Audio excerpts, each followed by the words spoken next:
अस्सलामुअलैकुम, very very good morning to all of you. मैं हूं Nabiha Ejaz. Welcome to new Pakistan. मैं हूं आपके साथ अनवार खावर। और अभी नबीहा यही मेरे से डिस्कस कर रही थी कि हम तो ये चाह रहे थे कि ढोल वाला स्टूडियो में मौजूद होना चाहिए, पाकिस्तान वर्ल्ड कप जीता और हम यहाँ पर जश्न मनाते, लेकिन दुआएं, मौजे, 92 वर्ल्ड कप की निशानियां जो कि हमने देखा सोशल मीडिया पर बहुत सी मीम्स बनी, बहुत इसको डिस्कस किया गया, ये कुछ भी पाकिस्तानी टीम के काम नहीं आया। मेलबर्न क्रिकेट ग्राउंड में हमने कल देखा कि इंग्लिश टीम ने बहुत ही अच्छा परफॉर्म किया, बहुत अच्छा खेला और वो जीत गए। लेकिन सबसे अच्छी बात ये थी कि पाकिस्तानी टीम भी फाइटिंग स्पिरिट में नजर आई, पाकिस्तानी बॉलर्स एक्शन में नजर आए, उम्दा कारकर्दगी थी बॉलर्स की। बैट्समैन स्कोर बोर्ड पर अच्छा रन नहीं देख सके, लेकिन फिर भी जो बॉलर्स थे उनकी ये कोशिश थी कि वो किसी ना किसी तरह इस लो टारगेट को भी अच्छे तरीके से डिफेंड कर सके, इंग्लैंड को मुश्किल में डाल सके और ये करने में वो कामयाब भी है। अगर ये कहना और अगर कोई कहे कि पाकिस्तान हार गया है मैच, तो मेरे लिए तो शाहीन जीत गए हैं। और डेफिनेटली मतलब ये कहना कहीं पर भी कोई कंफ्यूजन इस स्टेटमेंट में नहीं होनी चाहिए कि वाकई अनवार हम जीते हैं। शाहीन इंजर्ड ना होते तो शाहीन शायद जीत जाते। ऊपर तो बात होगी ऑब्वियसली और क्रिकेट के ऊपर भी इन डिटेल बात होगी, लेकिन जरा पहले तस्करा कर लेते हैं बदलते मौसम का भी। लाहौर में, पंजाब का लाहौर का वेदर टोटली चेंज हो चुका है। जैकेट्स, गर्म स्वेटर्स और शॉल्स और मफलर्स हर चीज बाहर आ चुकी है और आप ये देखेंगे कितनी जो फजा है वो क्लीन लग रही थी। स्मोक भी इससे पहले थी और लोगों को खांसी और जुकाम और दीगर बीमारियों में लोग जो मुब्तला हो रहे थे, तो इस बारिश ने वो भी सारे जो शिकवे ना वो भी दूर कर दिए। अच्छा, एक वीडियो बड़ी वायरल हुई है इसके साथ ही सोशल मीडिया पर, जरा वो शेयर करते हैं तो उससे जो दूर दराज रहने वाले लोग हैं जरा उनको भी अंदाजा होगा कि लाहौर में इस वक्त मौसम की क्या सिचुएशन है। जी प्ले कीजिए।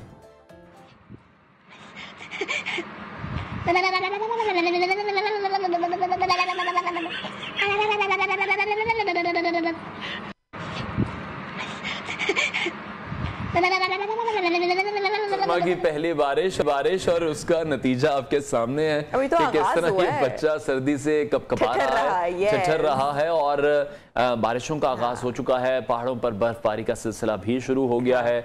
मैदानी इलाकों में भी बारिशें इस वक्त हो चुकी है। कराची में भी मौसम बिल्कुल पूरे बहुत ज्यादा प्लेजेंट है। कल के बाद थोड़ा दिलों का मौसम खराब हुआ था जब मैच हमने देखा, बट स्टिल पाकिस्तानी टीम बहुत अच्छा खेली है और उनको अप्रिशिएट किया जा रहा है इंटरनेशनल लेवल पर भी। जो क्रिकेटर्स हैं ट्वीट्स उन्होंने की हैं, सनत जसूरिया ने ट्वीट की है, हर्षा भोगले ने ट्वीट की है, तो इस तरह जो बैक किया जा रहा है पाकिस्तानी टीम को वो बहुत ही अच्छा किया जा रहा है। अब जो नजर डालते हैं जनाब प्रोग्राम में जरा टॉप स्टोरीज पर, उसके बाद क्रिकेट पर डिटेल डिस्कशन करते हैं, आपके सामने रखेंगे। लेकिन सबसे पहले टॉप स्टोरीज।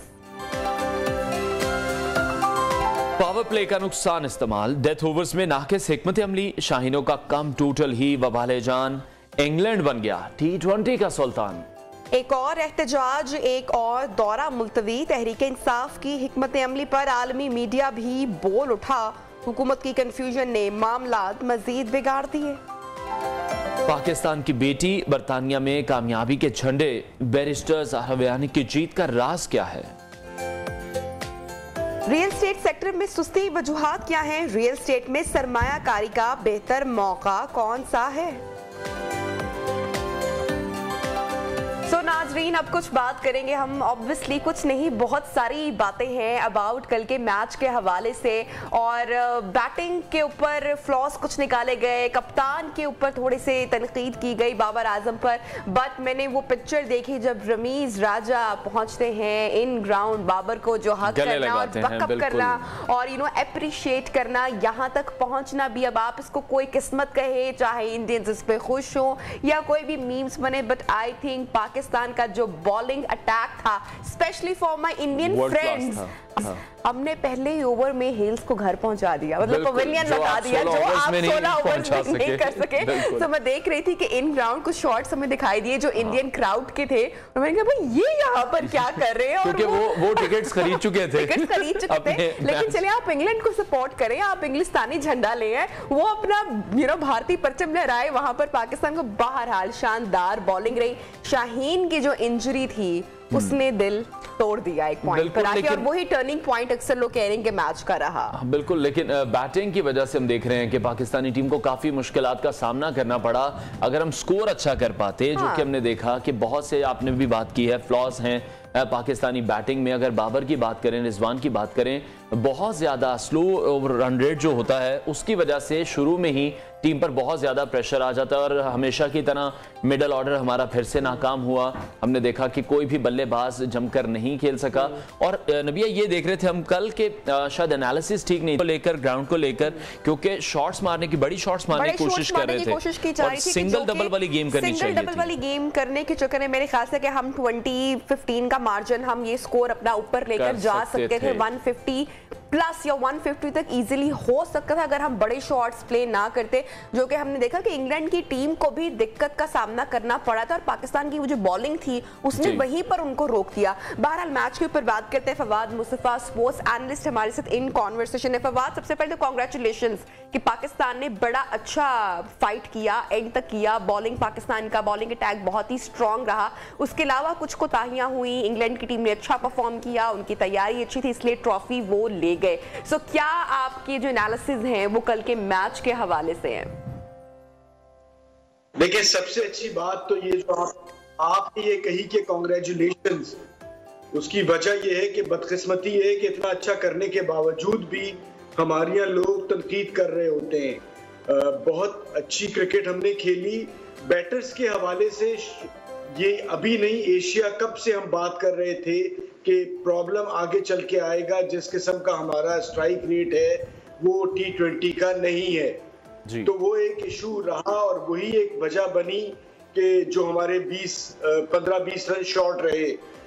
हम बड़ा अच्छा खेल रहे थे, 16 ओवर्स तक 120 रन बना लिए थे, जो आखिरी के 4 ओवर्स में अगर वो हम 35-40 रन कर जाते तो आज नतीजा कुछ और होता। लेकिन मेरा कहना यह है कि गलतियों से इंसान सीखता है। अब चीज आगे बढ़ रही है, 2024 में वर्ल्ड कप दोबारा होगा और हमें नजर आ गया है कि हमारी बॉलिंग कितनी को जबरदस्त है। तो हमें अपनी बैटिंग पे थोड़ा सा हम अगर काम करें तो हम ये 2024 का वर्ल्ड कप जीत सकते हैं। तो अपनी गलतियों से सीखें और जो चीजें हमने अच्छी नहीं की उनको बेहतर करें, हमारे लिए बेहतरी आ सकती है। ठीक है फवाद, ये बताइएगा, 13 बरस बाद हमें मौका मिला था, हम फाइनल में पहुंचे थे, यकीनी तौर पे हमें जीतना चाहिए था पर ऐसा नहीं हो सका। हमने बहुत अच्छी क्रिकेट खेली, लेकिन अगर बात करें कुछ स्टैट्स की और हम टेक्निकल अगर इश्यूज को डिस्कस करें तो पाकिस्तानी जो बैटिंग है उसमें काफी फ्लॉज हैं। मोहम्मद कैफ जो इंडिया के साबिक प्लेयर हैं, उन्होंने भी ये ट्वीट किया है कि इंडिया अगर सिर्फ बैटिंग के दम पर वर्ल्ड कप नहीं जीत सकता तो इसी तरह पाकिस्तान भी बॉलिंग के दम पर नहीं जीत सकता। हमें एक बैलेंस टीम चाहिए, सभी टीमों को एक बैलेंस टीम चाहिए जहां पर अच्छे बॉलर्स भी हो, स्पिन बॉलर्स भी हो, फास्ट बॉलर्स भी हो, अच्छे बैट्समैन हो, मिडिल ऑर्डर बड़ा स्ट्रांग होना चाहिए। जी, मिडिल ऑर्डर भी चाहिए और ओपनर्स भी वो चाहिए जो बेहतर स्ट्राइक रेट के साथ खेल सके। तो अब हमने अपनी क्रिकेट को देख लिया इस वक्त कहां पर खड़ी है। दूसरा ये कि हमें आगे चल के व्हाइट बॉल और रेड बॉल क्रिकेट में फर्क लाना पड़ेगा। कुछ प्लेयर्स ऐसे हैं जो रेड बॉल क्रिकेट में बेहतर हैं तो उन्हें रेड बॉल क्रिकेट तक महदूद रखना पड़ेगा, कुछ को व्हाइट बॉल क्रिकेट तक महदूद रखना पड़ेगा। कल जो सबसे बड़ा पाकिस्तान क्रिकेट का नुकसान हुआ है वो शाहीन आफरीदी का बाहर जाना हुआ है। शाहीन आफरीदी पे हमने रिस्क किया, उन्हें खिलाया। अब अल्लाह करे वो फिट हो जाए, क्योंकि इसके बाद इंग्लैंड के अगेंस्ट हमारी टेस्ट सीरीज है और हसन अली। लेकिन फवाद, कल के मैच से भी हमें ये अंदाजा हुआ है कि शाहीन शाह अफरीदी पाकिस्तान क्रिकेट टीम के लिए क्या है और किस तरह से बैकबोन है, ये हमें अंदाजा हुआ है। प्लस उनकी जो इंजरी की बात है, अब आने वाली कुछ सीरीज में तो ऑब्वियसली वो हमें दिखाई नहीं देंगे और वही मैच का टर्निंग पॉइंट भी रहा। आप समझते हैं 4 ओवर्स उनके भी बाकी थे, शाहीन को वापस जाना पड़ा, तो आप समझते हैं कि अगर वो होते तो शायद आज ट्रॉफी वापस आ रही होती, पाकिस्तान आ रही होती। जी नबिया, बिल्कुल ये पॉसिबल था, बट मसला सारा ये है कि आप देखिए मार्क वुड को उन्होंने बिठा दिया इंग्लैंड ने, उन्होंने मिलान को नहीं खिलाया। उनको भी वर्ल्ड कप की ट्रॉफी उतनी अजीज थी। कुछ जगहों पे आप कॉम्प्रोमाइज नहीं करते। शाहीन आफरीदी, चेयरमैन रमीज राजा साहब फरमा रहे थे कि जी इमरान खान भी 92 का वर्ल्ड कप खेले थे, वो भी अनफिट थे। इमरान खान साहब का वो करियर का टूर्नामेंट था, शाहीन की आगे 15 साल क्रिकेट बाकी है। तो शाहीन अगर नी इंजरी ना करे, लंबा अनफिट हो गए तो आप अगला वर्ल्ड कप क्या उससे आगे भी नुकसान आपको हो सकता है। ऐसे प्लेयर जो अपनी मर्जी से कर दें। इतने जबरदस्त जिनको अल्लाह ताला ने सलाहियत दी हुई है उनको तो बहुत ज्यादा आपने ख्याल रखना होता है। सिर्फ ये नहीं होता कि एक इवेंट जीतने के लिए आप एक प्लेयर के करियर से खेल जाएं। तो ये हमने गलती की है, ये एक रियलिटी है। हमारे पास पीछे हसनैन बैठा हुआ था, हम शाहीन के अलावा भी तो एशिया कप के फाइनल में पहुंचे थे ना, तो हमारे पास बैकअप मौजूद था। हम शाहीन को प्रॉपर फिट होके आने देते, हमने जल्दी की। अल्लाह करे वो इंजरी इतनी खतरनाक ना हो, वापस ना जल्दी आ जाए। लेकिन अगर उन्हें प्रॉब्लम रही और देर लगी तो नुकसान तो पाकिस्तान क्रिकेट का होगा ना। तो हमने एक छोटा सा फायदा लेने के लिए अपना बड़ा नुकसान कर दिया, ये हम रियलाइज नहीं कर रहे। ठीक है फवाद, हम बात पाकिस्तानी टीम की तो यकीनी तौर पे कर रहे हैं और करते रहेंगे, लेकिन चैंपियंस को नहीं भूल सकते। इंग्लैंड की परफॉर्मेंस को किस तरह से देख रहे हैं? सेमीफाइनल में जिस तरह से उन्होंने वाइट वॉश किया है इंडिया को, और अगर फाइनल में भी देखें वो लड़कर हमसे मैच लेकर गए हैं। आसान जीत उनके लिए भी नहीं थी, लेकिन उनका हर डिपार्टमेंट हमने देखा बहुत ज्यादा स्ट्रांग था। वो वर्किंग कर आए थे पाकिस्तानी बैट्समैन पर कि क्या शॉट्स खेलते हैं। फील्डिंग अगर उनकी देखें, शुरू में जिस तरह से उन्होंने महदूद कर दिया बाबर को, रिजवान को, शॉट्स खेल रहे थे, कोई बाउंड्री नहीं हो रही थी। देखिए इंग्लैंड सही मायनों में डिजर्व करता था, क्योंकि पिछले 4 मैचेस में से वो कोई भी मैच हारता वो टूर्नामेंट से बाहर हो जाता। तो 4 नॉकआउट मैचेस वो जीतता हुआ वो चैंपियन बना है, अगेंस्ट न्यूजीलैंड, अगेंस्ट श्रीलंका, उसके बाद सेमीफाइनल, फिर फाइनल। और आपको तारीफ करनी चाहिए इंग्लैंड की टीम की। 2016 में यही बेन स्टोक्स थे जिन्हें 4 बॉलों पे 4 छक्के पड़े थे, और उनकी आवाम ने, उनके क्रिकेट बोर्ड ने, उनके साथी प्लेयर्स ने उनको सपोर्ट किया। हमारे यहाँ अगर ऐसा कोई 4 छक्के खा जाता तो हम तो पता नहीं चोर, पैसे खा गया और क्या क्या कुछ उसके ऊपर नहीं करते। लेकिन फिर वो वापस आया, उसने एशेज में इंग्लैंड के ऊपर लेके आया। उसके बाद वाइट बॉल का 50 ओवर्स का वर्ल्ड कप का फाइनल आप देख लें, वो किस तरह से जितवाया, कल का मैच वो कैसे जीता। तो ये हमारे लिए भी सीखना है, और जो बच्चे आने वाले क्रिकेट खेलना चाहते हैं या खेल रहे हैं, कि उनके लिए एक बहुत बड़ी एग्जांपल है कि 4 ओवर में 24 रन खाने के बाद भी आप मेंटली इतने टफ हो सकते हैं कि आप इतने बड़े इवेंट के फाइनल में अंडर प्रेशर इतना आला परफॉर्म करें। तो ये हमें उससे सीखना है कि इतनी खराब परफॉर्मेंस के बाद भी आप वापस आते हैं और 2 इतने बड़े इवेंट के फाइनल अपने मुल्क को जितवाते हैं। तो मेंटली टफ होने की जरूरत है। अक्सर अभी भी हमने एशिया कप का फाइनल देखा था, और ये भी हमें इसकी बहुत शिद्दत से कमी, खास तौर पे हमारे बैटर्स को। तो हमें मेंटली टफ होना है, पॉजिटिव होना है, जहन में नेगेटिव चीजें नहीं लानी। जो खौफ आता है ना, इसके साथ साथ डिसीजंस पे तो बहुत ज्यादा मैटर करते हैं। कल के मैच के हवाले से, या अगर हम ओवरऑल सीरीज की बात करें तो डिसीजंस के हवाले से बहुत सारी बातें हो रही हैं। बादल रशीद के लेग स्पिन के खिलाफ मोहम्मद नवाज बेहतरीन ऑप्शन थे, फिर हमने देखा कि इफ्तिखार अहमद को भेज दिया गया। तो ये ओवरऑल जो डिसीजंस आपको लगता है कि जहां पर बेहतर हो सकते थे, ये कितने इंपॉर्टेंट है? देखिए आप खेल रहे थे 4 ओपनर से, हारिस भी ओपनर है, शान भी ओपनर है, बाबर भी ओपनर है, रिजवान भी ओपनर है। एक मिडिल ऑर्डर था आपका, वो था इफ्तिखार। बाकी आपके जो थे वो बॉलिंग ऑलराउंडर थे। तो आप इससे ज्यादा सोच लें कि इसके बावजूद आपकी टीम यहाँ तक पहुंच गई, इससे बड़ी क्या बात है। आपके जो 3 मिडिल ऑर्डर थे, आपने उन्हें इस काबिल ही समझा कि 1-1, 2-2 मैच खिलाने के बाद उन्हें ज्यादा खिलाते। तो ये तो सबसे बड़ा सवाल तो आपकी सिलेक्शन पे होता है कि आपने 15 में से 12 ही खिलाने के काबिल थे, 13 थे ही नहीं। तो ये तो इतना बड़ा सवाल है जिसपे आप भले फाइनल में पहुंच जाए, ऐसी कमेटी की तो जरूरत ही नहीं है आपको कि जिसने इतना बड़ा ब्लंडर किया है। तो सबसे पहले तो सवाल उनसे बनता है। दूसरा ये कि जी आपका जो क्रिकेट का सिस्टम चल रहा है, आपने 3 साल 4 साल देख लिया, कोई बैटर आपके पास वापस नहीं आ रहा। फिर आप वो जाके शोएब मलिक की बात करते हैं, कोई उमर अकमल की बात कर रहा होता है, कोई किसी की। भाई 4 साल से कोई एक मिडिल ऑर्डर का बैटर क्यों नहीं आ पाया? तो ये हमें देखना है कि हमें अपने जो स्ट्रक्चर है उसको बेहतर करने की जरूरत है। वो जो वजीर आजम साहब ने डिपार्टमेंट की क्रिकेट जो बहाल की है उसको दोबारा शुरू करें। क्रिकेट में बहुत ज्यादा काम करने की जरूरत है। तो हम जीत रहे हैं, हमारी खुशकिस्मती है कि फास्ट बॉलर हमारे यहाँ वैसे ही निकल के आ जाते हैं, लेकिन बैटर जो है वो बनाए जाते हैं। ठीक है फवाद, हारिस रऊफ की बात करना चाहूंगा। हारिस ने कल जिस तरह की बॉलिंग की, वर्ल्ड क्लास बॉलिंग थी, जिस पेस पर वो गेंद कर रहे थे, कमाल की बॉलिंग थी। उनके स्पेल को किस तरह से देख रहे हैं? विकेट्स भी उन्होंने ली हैं, काफी प्रेशर में रखा इंग्लैंड टीम को, और साथ ही साथ नसीम को भी गाइड करते रहे हैं। उसके बाद जो नसीम ने स्पेल किया वो भी वर्ल्ड क्लास था। अच्छा, वो फवाद बिल्कुल जो अनवार आपकी बात को मैं करूंगी कंटिन्यू, कि जो हारिस का जो एग्रेशन था वो काबिले दी था, वो नजर आ रहा था हमें, मतलब हम घर से देख रहे थे तो वो स्क्रीन पे वो विजिबल था कि वो प्लेयर्स को, बैटर्स को, फवाद मैं पूछना जरूर चाहूंगी कि वो अंडर प्रेशर लाने की वो एफर्ट कर रहे थे, नजर आ रहा था और वो थे भी। So that was amazing. देखिए हम उस दौर से गुजरे हैं जिसने West Indian fast bowling attack देखा है। वो ऐसे ही खौफजदा और ऐसे ही होता था। इसके बाद अगर कोई दोबारा कुछ आया है तो वो पाकिस्तान का है। आप हारिस से बचे नसीम आ जाता है, नसीम से बचे शाहीन आ जाता है, शाहीन से बचे वसीम आ जाता है, वसीम से बचे हुसैन आ जाता है। तो ये पाकिस्तान क्रिकेट में वही लेट 70s और 80s की जो वेस्ट इंडीज की फास्ट बॉलिंग थी उसको याद करा दिया है कि देखने वाले को मजा आ रहा होता है। देखे बेन स्टोक्स और बाकी जो इंग्लैंड के बैट्समैन थे, वो जो बैटर थे, उनका क्या हाल था जब वो फास्ट बॉलिंग उसको एंजॉय कर रहे थे और उसको अप्रिशिएट कर रहे थे। इतनी तगड़ी फास्ट बॉलिंग, तो हमें ये बहुत बड़ा एडवांटेज है और हमें हारिस और इन सबका बड़ा ख्याल करना है, बिकॉज ये बहुत बड़ा एसेट है। इनमें से एक दो बंदे भी खुदा ना करे कुछ हो गया तो हमारी टीम को बहुत ज्यादा नुकसान होगा। तो ये मिल गए हैं तो इनका ख्याल करें। ये ऐसा नहीं है कि ऐसे ही ऐसे फास्ट बॉलर रोज आ जाते हैं, ये रोज नहीं आते, तो हमें इनका बड़ा ख्याल करने की जरूरत है।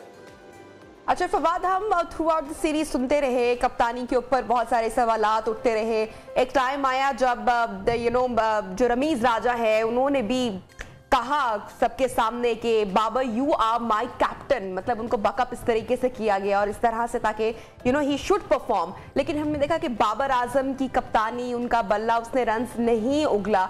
ऑब्वियसली कप्तानी का बहुत सारा प्रेशर होता है। अब जब टीम वापस आएगी तो ये बहुत गूंज है फिजा में कि कप्तानी जो है बाबर आजम से ली जाए ताकि वो पूरा जो फोकस है वो अपनी बैटिंग पर करे। तो आप क्या समझते हैं इस हवाले से, ऐसा होना चाहिए? देखिए हमारे यहाँ होता ये जैसे सरफराज के साथ भी हुआ था, आप इतने ऊपर लेके जाते हैं किसी प्लेयर को और फौरन नीचे गिरा देते हैं। आप उससे बात करें, उससे कन्विंस करने की कोशिश करें कि जी ये तुम्हारी क्रिकेट के लिए, पाकिस्तान क्रिकेट के लिए जरूरी है कि तुम अपनी बैटिंग पे तवज्जो दो, साथ साथ रेड बॉल की कप्तानी रखो, 50 ओवर्स की कप्तानी रखो। लेकिन T20 क्रिकेट जो है आपकी मर्जी का मुताबिक खेल नहीं है। अगर तो आप 3-4 नंबर पे नहीं खेल सकते। हमें यहाँ पर एक तगड़ा स्ट्राइक रेट वाला बैटर चाहिए और आप ऑब्वियसली पाकिस्तान के कप्तान रहे हैं, आपकी काबिलियत पे किसी को कोई शक नहीं है। हम कन्विंस नहीं कर पाते, हम उसे कम्युनिकेट नहीं कर पाते, हम आसमान पे चढ़ाते हैं और फिर वहां से नीचे उतार देते हैं, तो वो बहुत गलत होता है। फिर जो टीम बनती है ना, फिर उसमें सियासत इन्वॉल्व हो जाती है जब आप इस तरह से किसी को गिराते हैं और दूसरे को कप्तान बना देते हैं। तो बात करने की जरूरत है, उसे बताया जाए कि उसके लिए बेहतर है कि अगर वो खुद कप्तानी छोड़ दे। और शादाब मेरे ख्याल से बहुत अच्छे उम्मीदवार होंगे कप्तानी के लिए, लेकिन बाबर से बात करने की जरूरत है। ऐसा कि आप उन्हें भी पता चले कि कल उनको टीम से निकाल दिया गया अखबार के थ्रू। ठीक हो गया, बहुत शुक्रिया। स्पोर्ट्स एनालिस्ट फवाद मुस्तफ़ा हमारे कॉन्वर्सेशन थे और उनका यही कहना था कि पाकिस्तानी टीम में कुछ मेजर तब्दीलियों की ज़रूरत भी है, मिडिल ऑर्डर पर काम करने की ज़रूरत है। और अगर पाकिस्तानी बॉलिंग की बात करें तो कल हमने वर्ल्ड क्लास बॉलिंग देखी है जिसकी पूरी दुनिया इस वक्त तारीफ कर रही है। Welcome back and good morning once again. Pakistan की कुछ सियासत के हवाले से बात करते हैं। नाजरीन, फौजी अफसरान को अवामी सतह पर बदनाम करना, उन पर इल्ज़ाम लगाना और इंतकामी कार्रवाई करना सिविल मिलिट्री ताल्लुकात को नुकसान पहुंचाने के मुतरादिफ है। अच्छा, ये अल्फाज अब पाकिस्तानी मीडिया के नहीं है। आपको लग रहा होगा शायद किसी ने कॉलम में इस तरह के जुमलों का इस्तेमाल किया, हरगिज़ ऐसा नहीं है, बल्कि दुनिया के मोतबर तरीन और मशहूर अखबार उनके एक मजमून में ये लिखा गया है। वॉल स्ट्रीट के मजमून में 2 टोक ये कहा गया है कि खान साहब पाकिस्तान को तबाही के दहाने पर पहुंचा रहे हैं। और वहां पर जब जर्मन एक एंकर ने अनवार सवाल किया खान साहब से, बड़ा क्लियर उन्होंने क्वेश्चन किया, तो उसके ऊपर काफी हमने देखा कि लोग बरहम भी दिखाई दिए। सोशल मीडिया पर जो पीटीआई की ब्रिगेड है वो फिर उनके पीछे पड़ गई। बिल्कुल इसी तरह से है।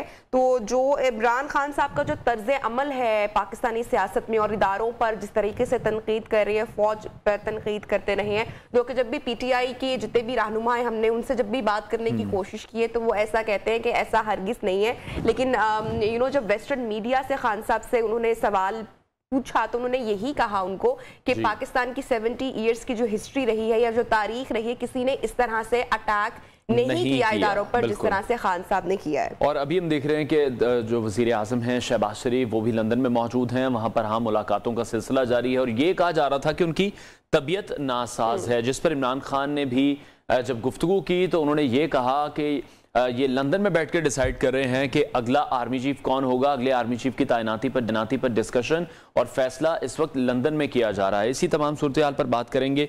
पाकिस्तान तहरीक इंसाफ की रहनुमा हैं मुसर्रत जमशेद चीमा, उन्होंने हमें ज्वाइन किया है। मुसर्रत साहब बहुत शुक्रिया आपके लिए पाकिस्तानी मीडिया में हमने नहीं देखा कि ऐसे अल्फाज का इस्तेमाल किया गया हो किसी भी सियासतदान के लिए।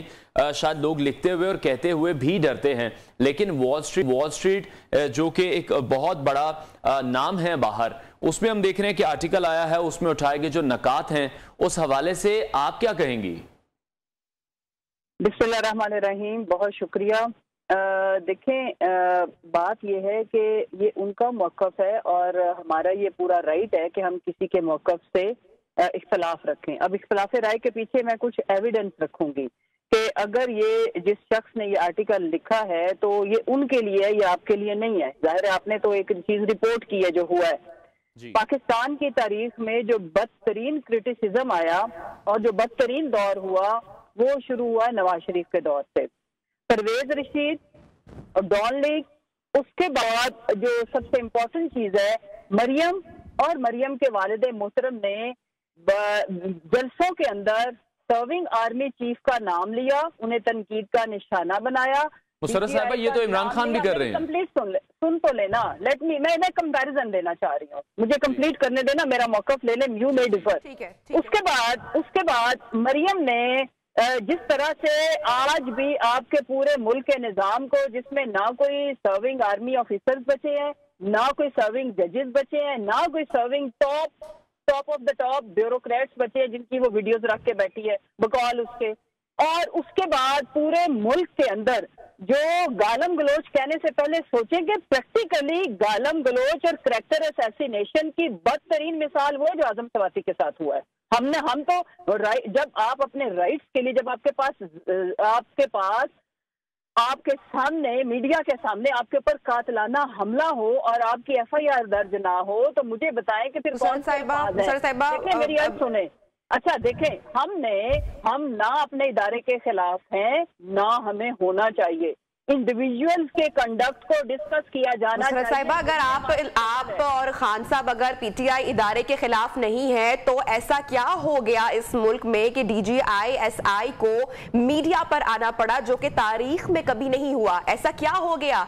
उन्होंने ये तो नहीं कहा कि मैं अपने लिए आया हूं, मैं अपने इदारे के तहफ़्फ़ुज़ के लिए आया हूं, ये उनके रिमार्क्स थे, ये उन्होंने कहा मीडिया पर बैठकर। तो क्या PTI, मतलब कितना आसान है ऑन मीडिया आकर PTI के रहनुमाओं का, लीडर्स का, खान साहब का, मैम सॉरी टू से, डिनाई कर देना। वेस्टर्न मीडिया ये बात रिपोर्ट कर रहा है, पाकिस्तान में सहाफ़ी ये लिखने से कतरा रहे हैं, कुछ बात भी करते हैं, लेकिन PTI is totally in denial. Don't you think so? आप कह रहे हैं कि ऐसा कुछ नहीं है, अभी भी बात हो रही है मरीम नवाज शरीफ साहिबा पे, जरदारी साहब पर, और एक ही घराने पर पाकिस्तान का। आप देखें कि क्या इस टाइम सिचुएशन क्या बनी पड़ी है, और आप कह रहे हैं कि ये वेस्टर्न मीडिया की एक सोच है, एक राय है, एक तज्जिया है। देखो नबीहा, आपका इतना लंबा सवाल, तो उतना लंबा जवाब भी फिर लेना प्लीज, उतना टाइम तो मुझे दें अगर आप मेरा मौक़िफ़ लेना चाहती हैं। मैम पूरा टाइम लें, आपके पास पूरा टाइम है, पूरा शो आपके लिए मैम। Ji thank you. अब सुने, देखो जरदारी ने कहा था कि मैं ईंट से ईंट बजा दूंगा, उसने इदारे का नाम लिया था, हमने ईंट से ईंट बजाने की बात नहीं की, सुनते जाना आप। उसके बाद अभी रिसेंट पास में आसमा जहांगीर साहिबा की जो कॉन्फ्रेंस थी, उसके ऊपर बिलावल ने डेंजरस डफर्स किसको बोला, उसके ऊपर क्यों आज तक शो नहीं हुआ, और उसने ये क्यों बोला, उसके पीछे क्या तारीख है। फिर एक और इंटरेस्टिंग चीज है, देखें हम जो बात कर रहे हैं, हम क्या कर रहे हैं कि हमारे ऊपर डायरेक्ट एक शख्स, हमारा उसके ऊपर फर्ज कर लो शक है, यकीन है कि उसने हमारे लोगों को हरास किया, हमारे लीडर के ऊपर अटैक किया।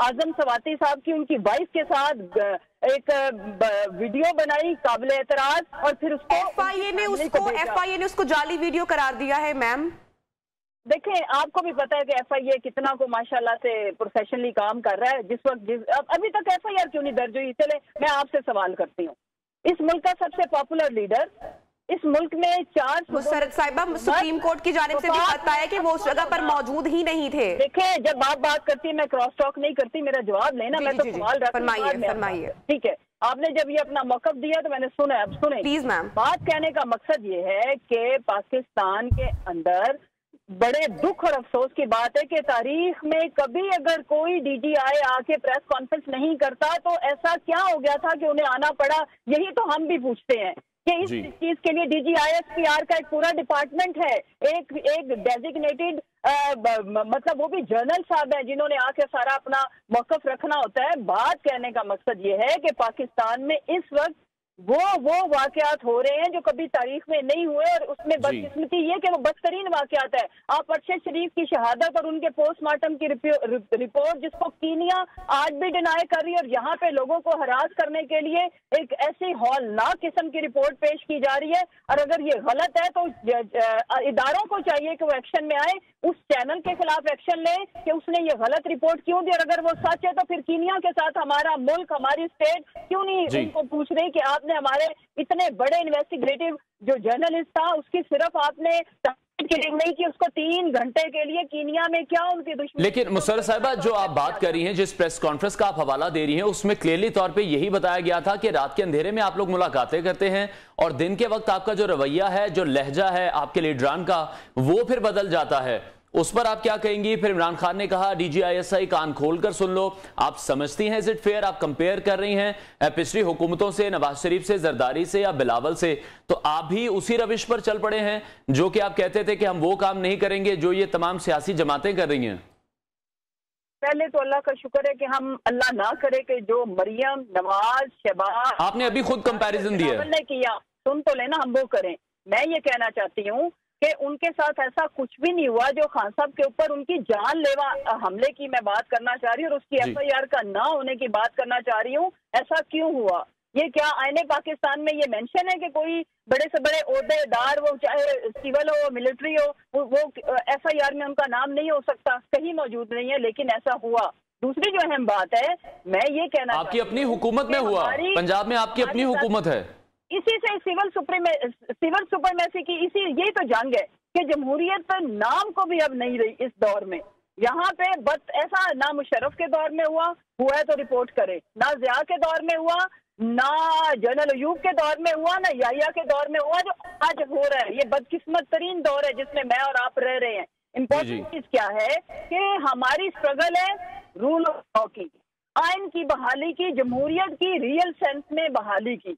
और अगर जमहूरियत है तो वो नजर आए, जमहूरी लोगों की जो पावर्स हैं उनको कंट्रोल न किया जाए। और सूबे का सबसे बड़ा सीएम, उनका एक्स प्राइम मिनिस्टर अगर FIR दर्ज भी नहीं करा सकते तो ये 22 करोड़ 70 लाख आवाम ये सवाल करेगी, हर रोज करेगी। जो इसकी वजह है वो उनसे पूछेंगे कि ऐसा क्यों है। इससे अगर किसी को लगता है कि हर्ट होगी है तो ठीक है। मुसर्रत साहिबा, अब चूंकि टाइम कम रह गया, मैं आपका कमेंट जरूर लेना चाहूंगी, कुछ चीजें आपके साथ शेयर करना चाहूंगी। अभी जरा खान साहब की सिक्योरिटी के हवाले से बात कर लेते हैं। 584 के करीब सिक्योरिटी एहलकार इस वक्त तैनात है ज़मान पार्क के बाहर, और बुलेट प्रूफ खिड़कियां लगा दी गई हैं, रेत की दीवारें तामीर कर दी गई हैं। नहर से गुजरने वाले जो शहरी हैं और जो इमरान खान के ज़मान पार्क के मौजूद होने की वजह से लोगों को डेफिनेटली बड़ा ख्वार होना पड़ रहा है। अब क्या आप इस पर कहेंगे सिक्योरिटी के हवाले से, और जो लोगों को परेशानी का सामना करना पड़ रहा है शहर के लोगों को? नबिया, आई विल रिक्वेस्ट यू, और मैं आपको इनवाइट करती हूँ कि आप अभी शो करने के बाद उठें और ज़मान पार्क आएं और देखें यहाँ लोगों को ट्रबल करनी पड़ती है। मेरे बेटे का स्कूल है यहाँ पे HSN, और मैं डेली वहाँ पे जाती हूँ। ट्रैफिक के फ्लो में एक, और वैसे आपके मैं बताऊँ, मैं वहीं से, सुबह मेरा भी रूट वहीं से था, अपने बच्चों को स्कूल ड्रॉप करके मैं वहीं से आई हूँ। मैं ऑफिस लेट पहुंची हूँ, 45 मिनट्स डिले हुआ है वहाँ पर, हर्डल्स वहाँ पर है इस वक्त। का एक थोड़ा सा मुझे जिसपे इख्तलाफ है ना, आप लोग सवाल भी खुद ही करते हैं, जवाब भी खुद ही देते हैं, हमें जहमत ना दिया करें ना। मेरा मौक़िफ़ ले लो ना, शायद वो गलत हो, अवाम को डिसाइड करने दो ना। आपका एक सवाल है, इसका जवाब लो। आप लोग 1 किलोमीटर का सवाल पूछते हैं, उसमें 2 किलोमीटर का जवाब भी खुद ही देते हैं, तो फिर हमें ना बुलाया।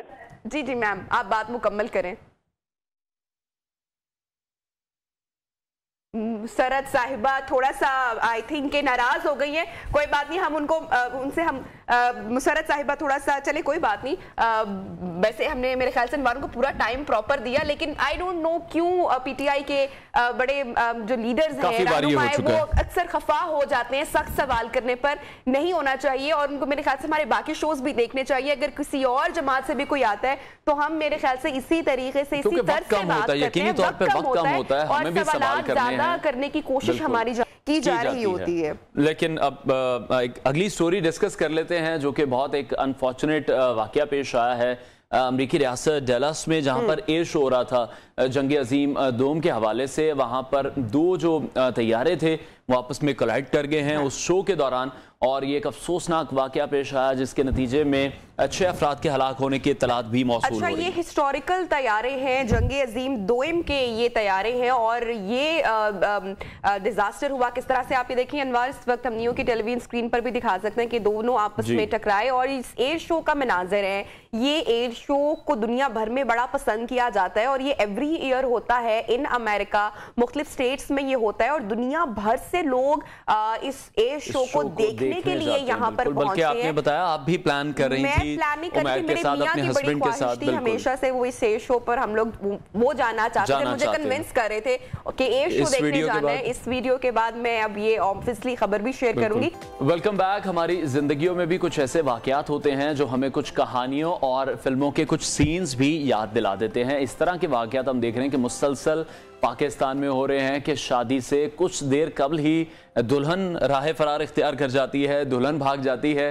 ये फिल्मों में तो हमने देखा था, लेकिन अब रियलिटी में भी नबिया ये होना शुरू हो गया। तो बड़ा वो टर्निंग पॉइंट मूवीज का लगता था ना कि वो बाप बेटी को खुद कह रहा है कि बेटा भाग जाओ और ये हीरो तुम्हें नहीं मिलेगा, लेकिन रियल लाइफ में जब लड़की भागती है या लड़का शादी से ऐन कबल भागता है तो ये बिल्कुल भी आई थिंक एक्साइटिंग नहीं होता है, बड़ा दिल खराश होता है और बड़ा किसी के जज्बात के साथ आई थिंक कि खेलना होता है। और इसी तरह से हुआ मुल्तान के, जनाब इनका नाम आपके साथ शेयर करते हैं। मुल्तान के ये शख्स मखदूम रशीद हैं, दूल्हे का जो नाम है। और जब ये पहुंचे बारात लेकर दुल्हन की दहलीज पर, जरा हम भी थोड़ा सा फिल्मी अंदाज में बात करते हैं, दुल्हन की दहलीज पर पहुंचे तो पता चला कि आगे ताले लगे हुए हैं। दुल्हन और दुल्हन की माँ, जिन्होंने एडवांस में कुछ शादी ब्याह के लिए रकम भी ली हुई थी, तकरीबन 3 लाख रुपया लिया हुआ था, जनाब वो रकम भी समेटी और खातून और उसकी माँ भी वहां से अपना सामान वगैरह वो लेकर, और ऐसा लग रहा है कि शायद पूरा प्लान किया होगा। हो सकता है कोई ग्रुप हो, कोई गैंग हो जो इस तरह से किसी को शादी का झांसा देता हो और रकम बटोर कर फिर भाग जाते हो। तो बहरहाल दुल्हे के जो तासुरात हैं, जज्बात हैं, वो आपको सुनवाते हैं। पहले हमारे साथ धोखा हुआ है सर, हमारे साथ आदमी है ना वो रिश्ते कराने वाले, उनको हमने पकड़ लिया है। हमको इधर गली में घुमा रहे हैं और उधर घुमा रहे हैं। एक आदमी इनको मोटरसाइकिल पे छोड़ के चला गया, 2 औरतें एक साइड पे खड़ी थी, वो नेड़े नहीं आते थे। जब हम इनको पकड़ा है बंदे को, आदमी को, वो फिर आ गई हैं, भाई इनको हाथ न लगाओ, इनका क्या कसूर है। ठीक है, वो दुल्हन भी गायब हो गए, दूल्हे वाले भी गायब हो गए, दुल्हन वाले उनके घर में ताला है। ठीक है, हमारे साथ ये वाक्य हुआ है, हमने 15 कॉल की है, यह नाम थाने में आए। ताले लगे हुए जो घर उन्होंने बताया था, जो रिश्ते करवाने वाले थे वो हमारे साथ थे, उन्होंने आके हमें दिखाया, इधर उधर गलियों में घूमते रहे। तो नाजरीन, दूल्हे की दुहाई आपने सुनी है। मुझे गाना याद आ रहा है, कौन सा? दिल के अरमां में बह गए। बिल्कुल, वो काफी दुखी भी हमें लग रहे थे दुल्हा साहब, और लेकिन मुकदमा दर्ज जरूर करा दिया है। उन्होंने कहा कि हम भी नहीं छोड़ेंगे, या दुल्हन लेंगे या बदला लेंगे।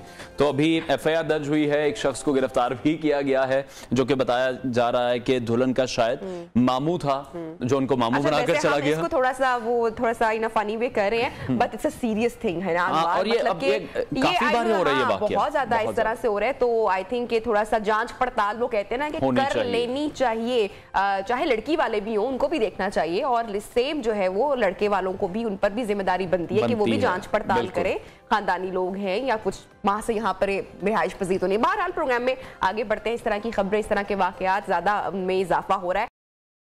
तो नाज़रीन, कायदे आज़म की ये मादरिल में लिंकन्स इन में पाकिस्तान की पहली खातून बार प्रेजेंटेशन कमेटी की मेंबर मुंतखब हो गई हैं। बैरिस्टर ज़हरा शेरवियानी 4 बरस तक इस कमेटी की मेंबर रहेंगी, और पूरी दुनिया से 1000 बैरिस्टर्स ने बरतानिया समेत दुनिया भर से 19 मेंबरान के इंतखाब के लिए वोट दिया है। बिल्कुल, और इन 91 में से भी हम देख रहे हैं कि जो 6 अफराद को मुंतखब किया गया था, 19 में से 6 अफराद को, फिर यहाँ पर कोई गलती है, जिनमें से हम देख रहे हैं कि एक ज़हरा शेरवियानी थी। इसी मामले पर हम बात करेंगे, हमारे साथ ज़हरा मौजूद हैं। बहुत शुक्रिया आपके वक्त के लिए। कायदे आज़म की मादरिल में लिंकन्स इन की बार प्रेजेंटेशन कमेटी की मेंबर मुंतखब होना कैसा है, क्या महसूस कर रही हैं? अस्सलामुअलैकुम, thank you for having me on the show. बहुत अच्छा महसूस कर रही हूँ, और इसलिए क्योंकि पहली दफ़ा एक खातून को इस पोजीशन में इलेक्ट किया गया है, और 1300 लोगों ने वोट किया, वो भी अनप्रेसिडेंटेड था क्योंकि पहले इतने ज़्यादा लोगों ने वोट नहीं किया था। तो it's a very nice feeling.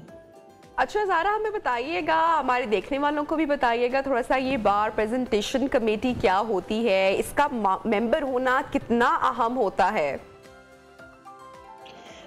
देखिए, पाकिस्तानी जो अवाम है उनको उनकी एक प्रोग्रेसिव लाइट में दिखाना बहुत ज़रूरी है हमें ऑल ओवर द वर्ल्ड। और आई थिंक कि इस बार रिप्रेजेंटेशन कमेटी के थ्रू हम बहुत सारे ऐसे इंपॉर्टेंट इंटरनेशनल लॉ के टॉपिक्स पे बात कर सकते हैं।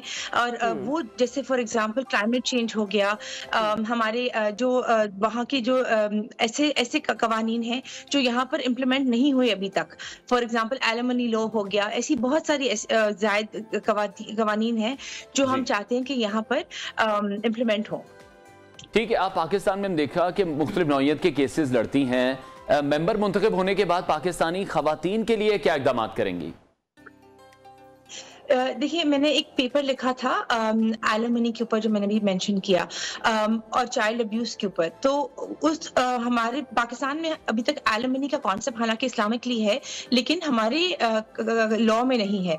तो आई वांट कि मैं वहां जाके इस बात पे टॉपिक पे बात भी करूं और वहां से इन्फ्लुएंस करके यहाँ पर इम्प्लीमेंटेशन लाऊं, और ना कि हम अपने लॉ में इसको इम्प्लीमेंट करें। ज़ाहिरा, बहुत सारी ख़वातीन आपको देख रही हैं, बहुत सारी ख़वातीन आपसे डेफिनेटली इंस्पायर हो रही होंगी। मैं आपसे जानना चाहूँगी कि 1 जनवरी 2023 से 31 दिसंबर 2026 तक आप इस कमेटी की मेंबर रहेंगी, तो इस अरसे में जो आपकी तरजीहात या प्रायोरिटीज़ होंगी वो भी हमारे साथ शेयर करें। जी, तो क्योंकि इंटरनेशनल स्टूडेंट्स को स्कॉलरशिप्स नहीं मिलती बार करने के लिए, तो हम ट्राई कर रहे हैं कि एक कायदे आज़म के नाम के पीछे जिना स्कॉलरशिप हो। वो पुराने मेंबरान भी इम्प्लीमेंट करने की कोशिश कर रहे थे, बट मेरी ये होगी कोशिश कि हम इसको फाइनली लेके आए, ना कि पाकिस्तान से जितने 1 या 2 बच्चे जो स्टूडेंट्स हैं जो बार करना चाहते हैं वो हर साल जिना स्कॉलरशिप के थ्रू मुफ्त की पढ़ाई कर सकें।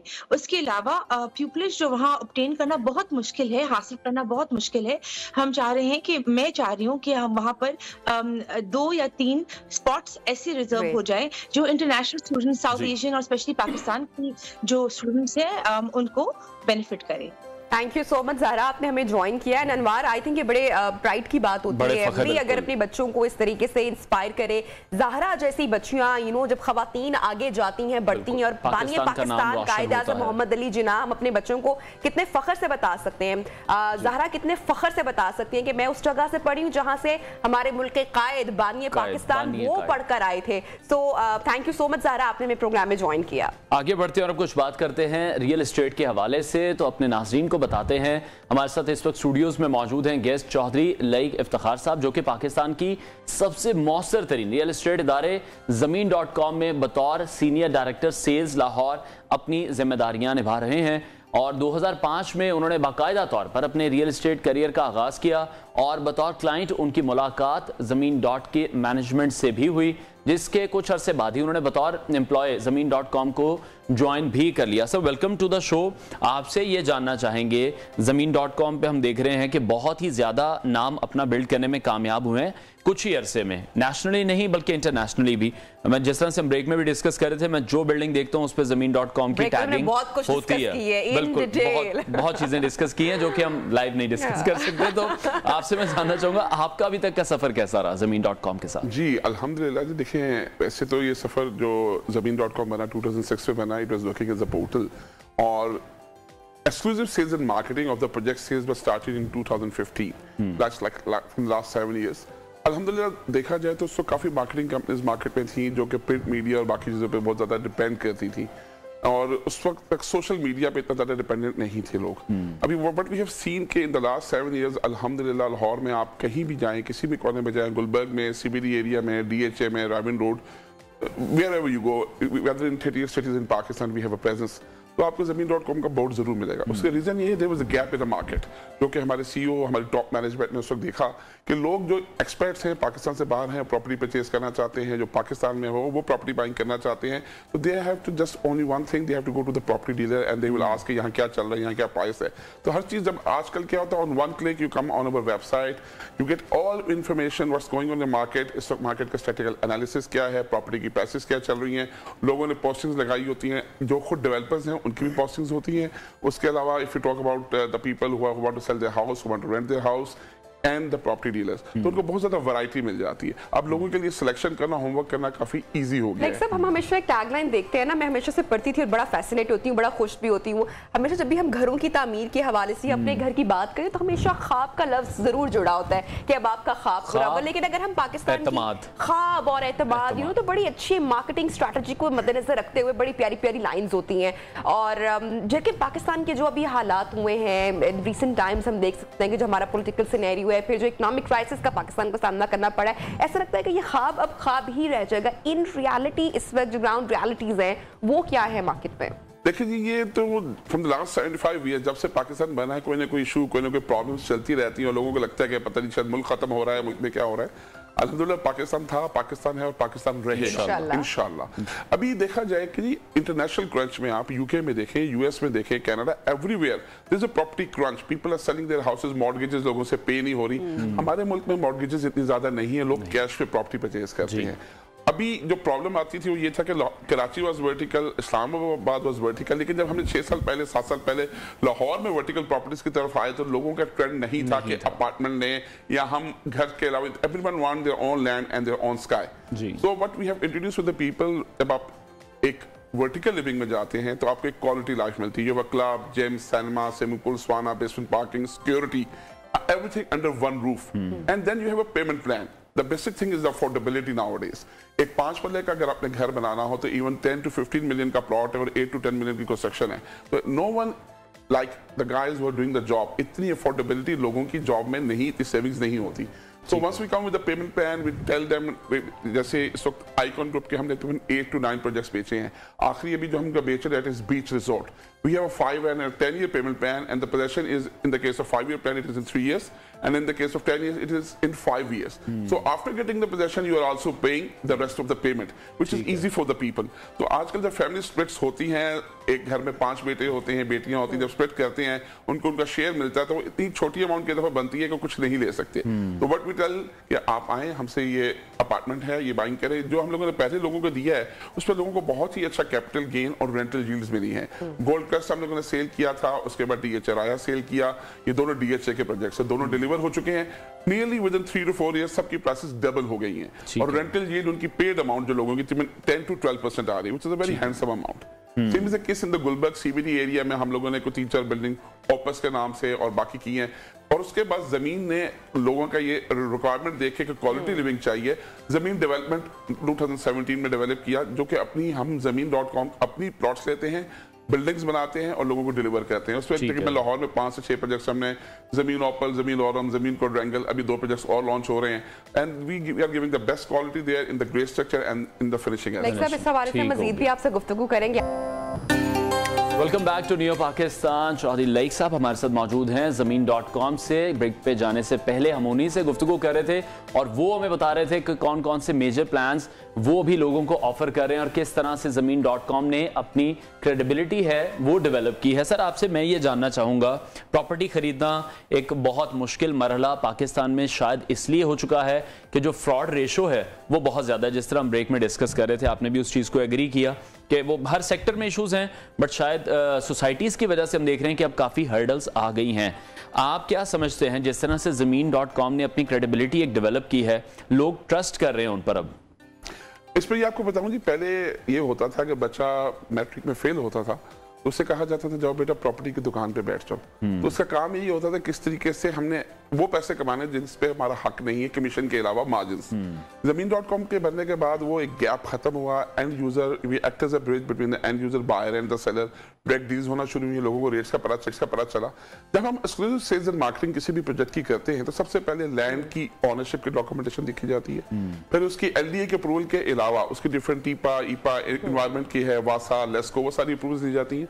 सारी अप्रूवल्स देने के बाद साइट पे कंस्ट्रक्शन की जाती है। कंस्ट्रक्शन के लिए किसी ना किसी बिल्डर को वो साथ इसमें लेके आते हैं कि कंस्ट्रक्शन कौन करेगा, स्टील कौन सा लगेगा, सीमेंट कौन सा लगेगा, बाकी आपकी फिनिशिंग प्रोडक्ट्स कौन से लगेंगे, ये सारी चीजें हम उनसे पहले फाइनलाइज करते हैं अपने पेपर्स में, उनसे एग्रीमेंट साइन करते हुए। जब हम उसकी लॉन्चिंग या प्री लॉन्चिंग में जाते हैं, उसके बाद through out till the completion होता यह है कि हमारा क्वालिटी कंट्रोल डिपार्टमेंट है जो कि उसको कंटिन्यूसली विजिट करता रहता है कि क्या जो कमिटमेंट्स दी गई थी वही मटेरियल लग रहा है, क्वालिटी ऑफ कंस्ट्रक्शन वैसी है, टाइमली हो रही है, नहीं हो रही है। ये सब चीजें, क्योंकि जब पुराने हमारे प्रोजेक्ट जो हमने लोगों से कमिटमेंट की थी डिलीवर हुए, उसके बाद लोगों का एक ट्रस्ट लेवल बना के जमीन वाले जो कहते हैं, जो कमिटमेंट करते हैं, जो चीजें बताते हैं, वो वाकई मिलती भी है, बल्कि उससे बेहतर मिलती है। बिल्कुल ट्रस्ट किया जा सकता है। अनवर, आपकी इसी सवाल को मैं कंटिन्यू करूंगी। कराची में मेरे ख्याल से हम तमाम लोगों को याद होगा वो अपार्टमेंट्स बिल्डिंग जो थी, और वहां से लोगों को स्केप जब निकाला गया और वो सारा जो फ्रॉड हुआ वहां के लोगों के साथ, तो हम समझ सकते हैं कि नस्लें लग जाती हैं घर की तामीर के लिए। अपना घर बनाना हर एक इंसान का ख्वाब होता है। तो लेक साहब, मैं आपसे वही जानना चाहूंगी कि एक तो जितने लोग देख रहे हैं, जमीन पर आप ट्रस्ट कर सकते हैं, चौधरी लेक साहब हमारे साथ इन कॉन्वर्सेशन है, लेकिन जो लोग हैं वो इस तरह के फ्रॉड से कैसे बच सकते हैं? किन चीजों को उनको मद्देनजर रखना चाहिए जब भी वो प्रॉपर्टी के काम के लिए बाहर जा रहे हैं? देखिए, आप पूरी जिंदगी में जो सेविंग्स होती है, बंदा अपनी सेविंग्स करने के बाद उसको रियल एस्टेट में इन्वेस्ट करता है जी। तो डेफिनेटली वो सेविंग्स को लगाने से पहले वो कहते हैं मुश्तरी होशियार बाश, उसको बार बार देखना चाहिए जिस बंदे के पास मैं पैसे लगाना चाह रहा हूँ, इसकी क्रेडिबिलिटी क्या है, क्या ये डिलीवर कर पाएगा, क्या इसकी हिस्ट्री क्या है, इससे पहले कुछ बना के डिलीवर किया है। हम बिलीव करें कई दफा डेवलपर्स, हमारे पास दिन में 8 से 10 डेवलपर्स आते हैं, जिसमें हम वी आर क्वाइट सेलेक्टिव कि कौन से बंदे के साथ काम करना है, उसकी हिस्ट्री क्या है। इवन हम उसकी CIB रिपोर्ट तक जाते हैं कि कहीं इससे किसी से बैंक से लोन लेके कोई प्रॉब्लम करके किसी के पैसे तो नहीं खाए हुए, बिकॉज एक बंदा अगर उसकी हिस्ट्री अच्छी नहीं है वो दोबारा वो काम करेगा। तो we always try to go with the people who are clean, neat and clean and who have delivered in the past. तो इसीलिए जो बंदा ले भी रहा है, डेफिनेटली हम लोग तो अपनी पूरी ड्यू डिलिजेंस करते हैं, हमारा पूरा लीगल डिपार्टमेंट वो पुलिस की ड्यू डिलिजेंस करता है।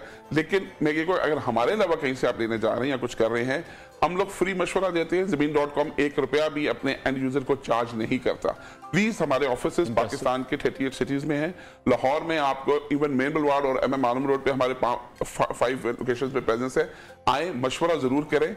मशवरा आपको एक अमानत की तरह दिया जाएगा और इंशाल्लाह प्रॉपर गाइड करेंगे और आपको चाय कॉफी भी पिलाएंगे, गाइड भी करेंगे और आपको कुछ चार्ज नहीं करेंगे। तो please, we have a very पढ़े लिखे लोग हैं, मास्टर डिग्री होल्डर्स, बैचलर्स, जिनकी बकायदा रियल एस्टेट की ट्रेनिंग की गई है। Now Zameen.com is acting as a training institute for the youngsters. तो प्लीज हमें कंसल्ट जरूर करें। ठीक है। अच्छा लेक साहब, हम देखते हैं कि इन्वेस्टर्स के लिए या कस्टमर्स के लिए पाकिस्तान में Zameen.com काफी इवेंट्स करवाता है, तो ओवरसीज पाकिस्तानी जो हैं उनके लिए क्या ऑप्शंस हैं? क्योंकि वो बाहर बैठे हैं, उन्हें उतनी नो हाउ नहीं है।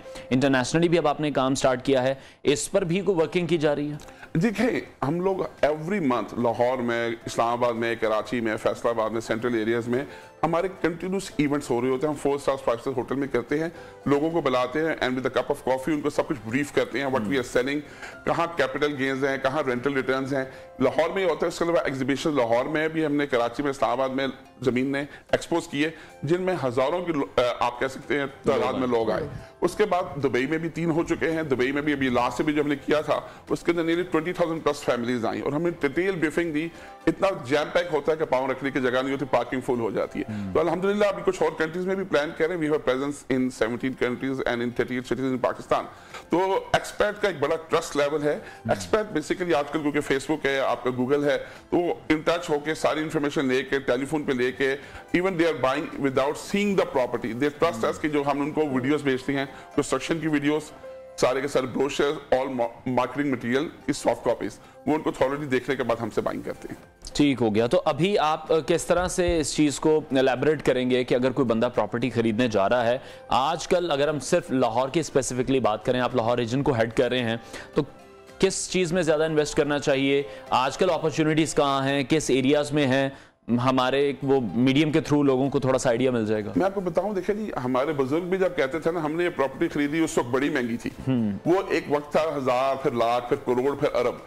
Whenever you buy a property, you always feel that you're buying a property at the higher price. जबकि एक्चुअल वो मार्केट वैल्यू से थोड़ी सी ऊपर भी आप ले लें तो आपको उसमें ऐसे कैपिटल गेन्स मिलते हैं, क्योंकि हमारी इन्फ्लेशन बहुत हाई है। डिवेल्यूएशन, आप डॉलर देखें 4 रुपए से शुरू हुआ था जब पाकिस्तान आजाद हुआ, आज वो 240 पे खड़ा है।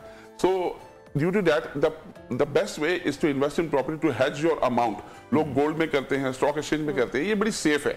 और जब गोल्ड को तो हम रीसेल करने जाते हैं ना, तो वो हमें उसका कुछ भी नहीं मिलता है इवेंचुअली, लेकिन वो कहते हैं ना कि बैंक में जो पड़ा हुआ पैसा है उसको तो उसकी डीवैल्यू ही हो रहा है एवरी पासिंग डे। लेकिन अगर प्रॉपर्टी में इन्वेस्ट करते हैं तो वही आप वाली बात कि उसकी वैल्यू जो है वो डबल ट्रिपल हो सकती है। जी जी, इसीलिए वही आपको बताया, देखिए गोल्ड की एक मैक्सिमम अमाउंट है, व्हेनेवर आपसे कुछ बनवा लें तो वापसी पे काट ये कटेगा, पॉलिश कटेगी, मेकिंग कटेगी, वो सब कुछ करके काफी कम पैसे मिलते हैं। रियल एस्टेट एक ऐसी चीज है कि हर साल आपको उस पे जैसे क्रंच आए तो प्रॉपर्टी रुक जरूर जाती है, लेकिन रिवर्स गेट कम ही लगता है। उसके बाद वो दोबारा रिकवर कर लेती है, बिकॉज लोगों के लिए it's a haven, safe haven to put their money. और उसमें आपको बताएं कि if you talk about the real estate capital gains, अगर आप पिछले 10-15 साल के उठा के देख लें, आफ्टर 9/11 पिछले 20 सालों के अंदर अनबिलीवेबल इंक्रीज है। आप किसी भी इलाके में चला जाएं, इवन डिफेंस में मैं कहता हूं, आप जो प्लॉट 1 लाख रुपए का था आज से 20 साल पहले, इसको 4 से 5 करोड़ का है, तो 400%, 500% तो गेन्स कहीं नहीं मिलते। आप प्रॉपर्टी को रेंट आउट कर रहे हैं, throughout you are getting 8 to 10% rental yield on that, plus you are getting the capital gains, तो आपको 15 से 20% मिलता है। जबकि आप अगर वही पैसे बैंक में रखते हैं तो आपको 15% मार्कअप तो आपको जरूर मिल रहा है, उस पर 30% टैक्स है तो 11-12% मिलता है, लेकिन उसके अंदर आपकी मनी की जो डिवेल्युएशन हो रही है, 5 साल बाद अल्लाह न करेगा डॉलर आपका दोबारा जंप कर जाता है विद रुपी 100 or 150, तो you stand nowhere. Even you can, आज आप अगर एक कनाल का प्लॉट खरीद रहे हैं, 5 साल बाद उन पैसों में 5 मरले का प्लॉट भी नहीं मिलेगा। लाइक सर, बहुत सारे लोग आपको सुन रहे हैं, देख रहे हैं, तो लास्ट मैसेज मैं आपसे लेना चाहूंगी कि व्हाई दे शुड ट्रस्ट जमीन, तो क्या मैसेज आप उनको बोलेंगे? देखिए जी, मैं ये कहूंगा चीजें कह के नहीं होती, जिन लोगों ने काम किया, it's a word of mouth, जिन लोगों ने हमसे बाइंग की, बिकॉज उनके भी इंटरव्यूज होते हैं जो कि हम लोग इस फेसबुक द्वारा पे स्पॉन्सर करते रहते हैं, लोग देखते रहते हैं। जो प्रॉपर्टीज हमने आज पहले बेची और वो डिलीवर हुई, वो लोगों के सामने खड़ी हैं। अभी भी कहूंगा हमारे पास इस वक्त इतनी ज्यादा वैरायटी है, जैसे आपको मैंने राविन रोड पे आइकॉन ग्रुप का बताया, जिनास केयर का बताया, डीएचए में हम लोग अर्बन डेवलपर्स का प्रोजेक्ट कर रहे हैं, गुलबर्ग में सीबीडी एरियाज में प्रोजेक्ट कर रहे हैं। It's still a buying time, property में कोई डिप नहीं है, प्लॉट्स में जरूर थोड़ी डिप आई है ग्लोबल क्रंच की वजह से, मुल्क की पॉलिटिकल कंडीशंस की वजह से, वो इंशाल्लाह उम्मीद है 1-2 महीने में वो भी चीजें बेहतर हो जाएंगी। आगे जैसे कोविड के बाद प्रॉपर्टी खरीदना नामुमकिन हो गई थी, प्राइसेस डबल हो गई, अभी भी जो लोग आज जाएंगे शायद अगले वाले साल में, जैसे आपका सीमेंट, स्टील, हर चीज बढ़ रही है, कंस्ट्रक्शन कॉस्ट बढ़ रही है, they will not able to buy the property. लेकिन सब जो प्राइसेस हम डिस्कस कर रहे हैं, जिस तरह से आप भी कह रहे हैं, अब आपने ही ब्रेक में बात की कि 5 मरले का अगर आप घर लेने जाते हैं, जो कि एक बेसिक नीड है एक फैमिली की, इससे छोटी कटिंग तो मेरा ख्याल है वो समझ में नहीं आती। 5 मरले का घर 2 से 2.5 करोड़ रुपए का, जो मुलाजमत पेशा अफराद हैं वो क्या करें, उनके लिए क्या प्लान है आप लोगों के पास? देखिए जी, उसके लिए हम लोगों ने क्या किया, उसी 5 मरले के घर को हमने 3 हिस्सों में डिवाइड कर दिया, ग्राउंड, फर्स्ट, सेकंड, 3 फ्लोर्स को अलग अलग बेचा, उसी प्लॉट के 3 मालिक बन गए और वो 3 अलग अलग रजिस्ट्रीज हो गई। So rather than selling 2-2.5 crore, अगर आपको 2 बेडरूम डाइनिंग लाउंज किचन चाहिए तो वो अपार्टमेंट आपको 60 से 70 लाख का विद अ पेमेंट प्लान मिल जाता है। Whenever we go with a building plus G+10, G+11, where we have club, gym, cinema, swimming pool, sauna, all the amenities under one roof with the security, with the parking, वहाँ हमारे पास 5 to 10 years के plans भी हैं। तो still the people who have just a saving of 1,000 rupees a day, 25-30 हजार रुपए महीना, उनके लिए भी हमारे पास पेमेंट प्लान है। इवन हम टेलर्ड पेमेंट प्लान भी बना देते हैं लोगों की कैश फ्लोज के हिसाब से कि हम कैसे कैसे पैसे दे सकते हैं। ठीक हो गया। तो जो वर्टिकल प्लान आप डिस्कस कर रहे थे, लाहौर में हमने देखा इसका ट्रेंड नहीं था, लेकिन अब ये ट्रेंड स्टार्ट हो चुका है। लोग पहले अपार्टमेंट्स में नहीं रहना चाहते थे, जिस तरह से आपने कहा जमीन भी अपनी चाहते हैं और स्काई भी अपना चाहते हैं, लेकिन अब लोग डाइवर्स कर रहे हैं, उस पर डाइवर्ट हो रहे हैं। बताऊं, जैसे Karachi was vertical when the Pakistan was, जब हमारा मुल्क आजाद हुआ, उसके बाद इस्लामाबाद भी था, लाहौर 2015 तक वर्टिकल नहीं था। मैं समझता हूं इसमें ज़मीन.com का बड़ा मेजर रोल है। हम लोगों ने पहली building icon valley 1 which is 18 kilometre away from Thokar की, और लोगों ने कहा because you always go vertical where the horizontal is expensive. वहां हम लोगों ने, क्योंकि रिंग रोड भी नहीं थी, मोटरवे भी नहीं थी, ऑल्टरनेटिव रूट भी नहीं थी, सब चीजें बाद में बनी, लेकिन प्लानिंग में थी। आज उन लोगों की वही प्राइसेस जिन्होंने 25 लाख का अपार्टमेंट खरीदा था वो 7.5 मिलियन का हो गया। Same is the case here as well कि wherever we are giving the properties, हमारा प्रॉपर इस पर होमवर्क हुआ है, और लोगों को हम कोई चीज देते हैं तो we tell them with our experience कि you will have this capital gain and the rental return. Great, thank you so much Chaudhry Laeeq sir, हमारे साथ इन कॉन्वर्सेशन थे। ओवर द इयर्स जिस तरह .com ने अनवार अपना जो एक बिल्कुल वो ग्रो किया है over the years, so I think ये कॉन्वर्सेशन काफी हेल्दी रही होगी देखने वालों के लिए भी, और वो तमाम लोग जो कि इंटरेस्टेड भी हैं इन प्रॉपर्टी बाय करने में, उनके लिए शायद हेल्पफुल हो। Welcome back and good morning once again. Programme के आखिरी हिस्से की जानिब है और एक रिसर्च, एक नई तहकीक सामने आई है। अच्छा, उन तमाम लोगों के साथ भी शेयर करूंगी जो बहुत आजकल फॉलो करते हैं इंटरमिटेंट फास्टिंग, जो कि बहुत ज़्यादा पसंद की जाती है वेट लॉस के हवाले से भी। अच्छा, अगर हम नॉर्मल फास्टिंग की बात करें तो फास्टिंग का रिलीजियसली भी हमारे हवाले से हम समझते हैं कि बहुत अच्छी है, और साइंस ने इससे पहले भी अनवार बहुत सारी रिसर्च की जो फास्टिंग है वो बहुत अच्छी होती है for your health, for your heart health. और इसी तरह इंटरमिटेंट फास्टिंग के हवाले से भी हम मुख्तलिफ रिसर्चेस सुनते आ रहे थे, मगर जो अब एक नई तहकीक सामने आई है उसमें बताया गया है कि जो फाका है, देर तक का फाका है, वो आपकी बॉडी पे कुछ खासे अच्छे असरात मुरतब नहीं करता। अब डिटेल्स इस रिपोर्ट में क्या है वो आपके साथ शेयर करते हैं।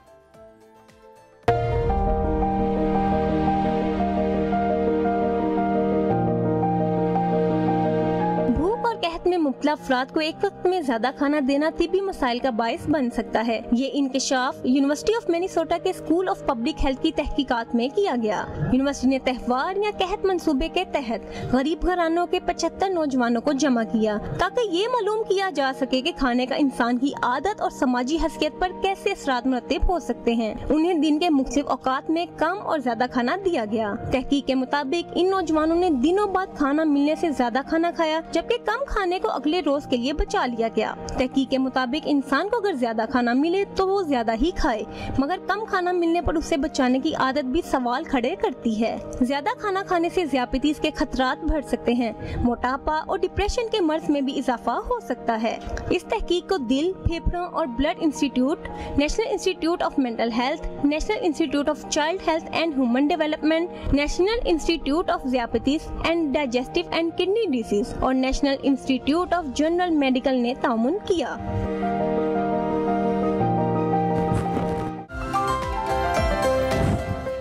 Early to bed early to rise makes a man healthy and wise. जनाब योगा बता रहे थे, नईम साहब हमारे साथ शेयर करें। सुबह जल्दी उठा करें, जो भी एक्सरसाइज आप प्लान कर सकते हैं यकीनी तौर पे करनी चाहिए। जिस तरह का हमारा लाइफस्टाइल है तो एक्सरसाइज बड़ी जरूरी है। बहरहाल आगे बढ़ते हैं और अनवार आज वायरल वीडियो है वो शेयर करते हैं। अच्छा, इस वायरल वीडियो में एक ट्रियो देखा जा सकता है, ट्रायंगल। यूजुअली वैसे तो मूवीज में तो हमेशा फ्लॉप हो जाता है, लेकिन इस वीडियो में भी हमें ये फ्लॉप दिखाई दे रहा है। जो कुत्ता है, बिल्ली और जो कौवा है, इनकी कॉम्बिनेशन ही समझ नहीं आ रहा। दोस्ती कैसे हो गई? बहुत मुश्किल दोस्ती है, लेकिन बिल्ली ने किसी ना किसी तरह कौवे को मैनेज कर लिया, एडजस्ट कर लिया।